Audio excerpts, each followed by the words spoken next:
BTR गभर्नमेन्टआ जिखिनि बुंगासिनो रन्जन दैमारि सारखौ गगोन बुङो बे मोनसे पलिटिकेल इस्युस जाना थाबाय बिसोरनि दा 4 बोसोर जाबाय केसान सासेबो बायाखै सासे गभर्नमेन्टआव थाना बेफोर बुस्थुखौ मावनो हायिया बिसोर माइनास पइन्ट जागोन 100आव माने 25%सोल' मावदों 75%आनो जायाखै बेनिखायनो इउनाइटेड फरामा जोंजों बिसोरजों खुनु सोमोन्दो गैया सम मोनसे बयबो जयै खुंबाय थायोमोन दा मानो जों आलदा आलदा खुंनाय जादों सम मोनसे 4 बोसोर गभर्नमेन्ट जाबाय दिनैसिम जोंनि फुलफिलखौ दिनैसिम रावबो साक्सेस खालामनो हायाखै गभर्नमेन्टआ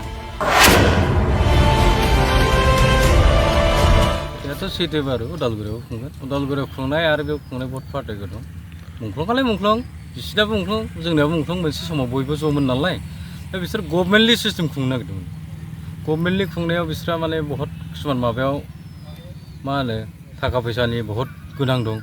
थाखा फैसाबो अभाबाव बेसा गैया गोगोम खुंनोबो हागौ होमबाबो जा इउनाइटेड फराम सिस्टेमै सेन्ट्रेल जा जिखिनि दं बेखौ जों खुंनाय जागोन आरो मोनसे खोथा दिनैसिम जों सम मोनसे बयबो जयै खुंबाय थायोमोन दा मानो जों आलदा आलदा खुंनाय जादों सम मोनसे 4 बोसोर गभर्नमेन्ट जाबाय दिनैसिम जोंनि फुलफिलखौ दिनैसिम रावबो साक्सेस खालामनो हायाखै गभर्नमेन्टआ दिनै जेलाव थानायानो होन मार्टियार्सआनो होन सोरबा मोननो गोनां जिखिनि दिनैसिम माने गभर्नमेन्टआ बेखौ 4 बोसोर बारबाय दिनैसिम माने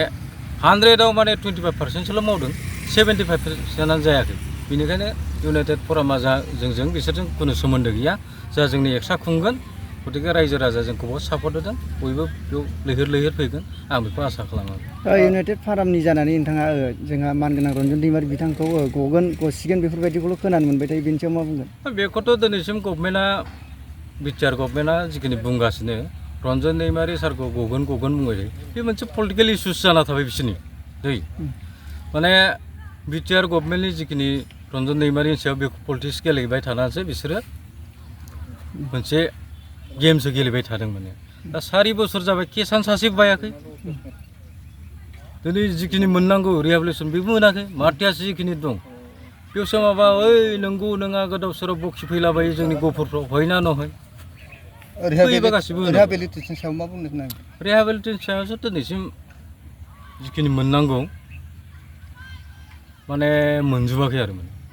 दा होगोन होनबाय थादों माला होगोन बिसोरनि सायाव खोथा बेखौथ' जों बुंनो हाला गभर्नमेन्टआसो मिथिगौ दा गाबोन समफोर गभर्नमेन्ट बायनाय लोगो लोगो माखौ होगोन बे गाव गावनि खोथा आरो बेखौ मोनफुंनो हायाबा बेनि सायाव माबाफोर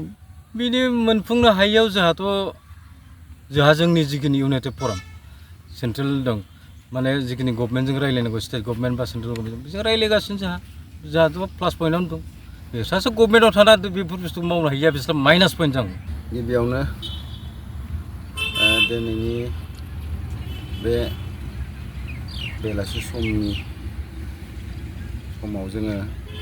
बे दैमालु गेलेग्रा फोथारनिफ्राय जों बेखौनो खावलायनो सानो आरो बेखौ फोरमायहोनो सानदोंदि जोङो फैबाय थानाय 14 सेप्तेम्बर जि जोंनि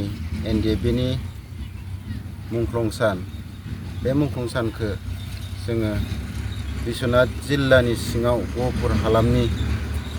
दैमालु गेलेग्रा फोथाराव सानसेनि हाबाफारि लानानै गाजा गोमजायै फालिनो आखायाव लादों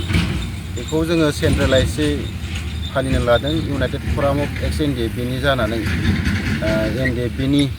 जायफोर बिर जोहोलावजो बिथांमोना बर' हारिनि थाखाय बर' हारिनि थामोन्थानि थाखाय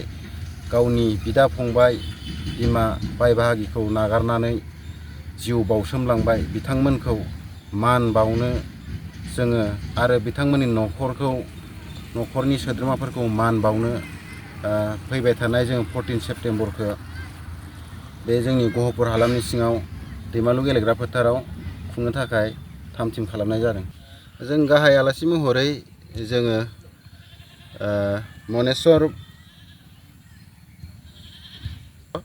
बिथांखौ जोङो हांख्रायदों आरो बिथाङा फैगोन होननानै जोंनो खोथा हरदों जिहेतु जोङो मोनसे नन पलिटिकेल पार्टी बेखायनो जोङो